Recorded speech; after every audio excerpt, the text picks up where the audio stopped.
Hi there, Jeff here from the Wet Seat Centre, talking to you today about the range of epoxy boards we do from Cortez. When we say epoxy, basically that's the construction of the board. Without going into too many details, essentially you can have two constructions of board, which is epoxy and PU.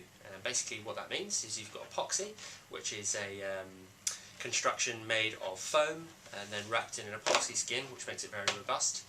Or you can have PU, which is then glass, standard glass, and that's the traditional way of making a surfboard, basically foam and then glass.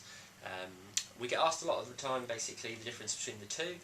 Essentially an epoxy board is a lot more durable, a lot more hard wearing, which is fantastic, especially when you're learning to surf or if you want a board to last a long time.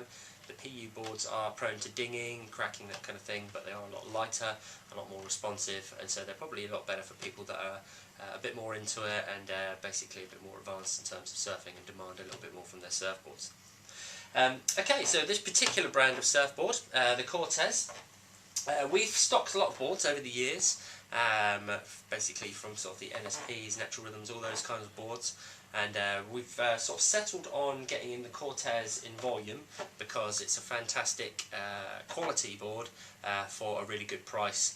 Good designs, really great shapes, really well constructed, good reputation, and all for a very good price.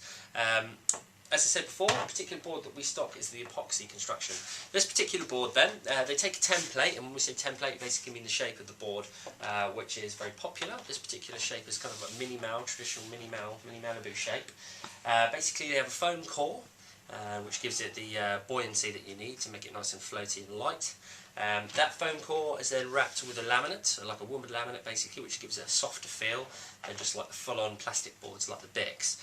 And then it's wrapped with several layers of epoxy, which basically is this material on the outside, which makes it very, very strong, durable and hard wearing. Okay, so that kind of construction basically makes it lightweight, so it's still very, very light and manageable in water.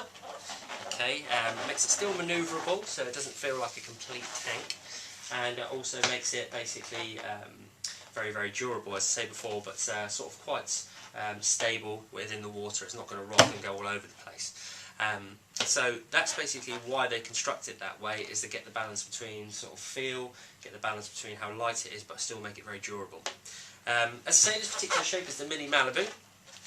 What we do is we stock this size of board from 7.0. We also do a 7.2 and a 7.6. And basically, obviously, the difference there is the length of the board. Well, as the length goes up, you get more volume, so you get a thicker board. It becomes wider as well, and obviously becomes longer. Okay. Now, if you're sort of thinking about what board you need, primarily these boards are going to be for sort of like beginners and intermediate. So you really need to be thinking about your weight, basically, and how good you are, and your experience in the water. I'd say one thing you've got to bear in mind if you're sort of shopping for a child, someone who's quite light, or for quite a small girl or lady, the board needs to be big enough to be stable and easy to pop up and catch lots of waves, but at the same time it's got to be manageable in the water. You don't want it to sort of drag them all over the place. And so then you'd be thinking like a 7.0, basically for someone who's a little bit smaller. And then you're moving up to a 7.2 for someone who's sort of mid-range, you know, someone who's around sort of like 10 to 12 stone. Like an average sized man, basically. Then you're sort of moving up to 7.6 for someone who's a bit of a bigger frame, and beyond that basically depending on your size and how big you are. But any sort of like child or young lady or anything like that, you're going to be looking at 7.0, and then 7.2 for someone who's a little bit bigger, maybe even just someone who wants a bigger board, and upwards basically, depending on the size of board you want. So as I say, the template Mini Mal, what that means is basically you've got the rounded nose, nice and wide and lots of volume. What that does is that carries a lot of the width right the way through the board. So instead of sort of having it taper off to a sharp nose, basically you get that width carried right the way through the board. Makes the board a lot more stable in the water. So when you're pushing up and you're pushing on the rails, it's not going to wobble all over the place.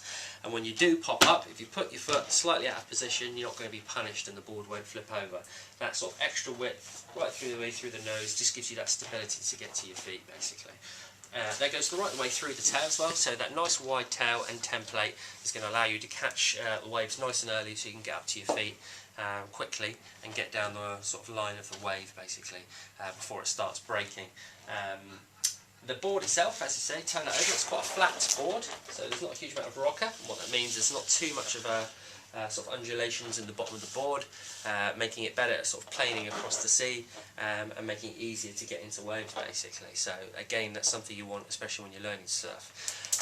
It is wide, as we say, but the tail is tapered in, so it can still turn. So as you sort of start to get better, or if you're an intermediate surfer already and you want to be able to sort of turn freely, that will do that basically. It's more responsive in the tail because it is sort of tapered and pulled in a little bit. On the bottom of the board, as we say, come down to the fin. You do get the fins with this board, and basically that's a standard FCF style of fin, which comes with a little key plug. 3 fins basically, gives you stability. The 3 fin setup, as I say, gives you stability. The middle fin will basically stop your board from being too slidey on the back of the tail as well. So that's the sort of standard setup, tried and tested by many surfers over the years. So FCS fins come with the board. We do 2 styles of packages as well. You can just buy the board if you've already got the gear. You can spend a little bit extra, which is the more cost-effective way of doing it, and you get a bag as well to keep the board safe.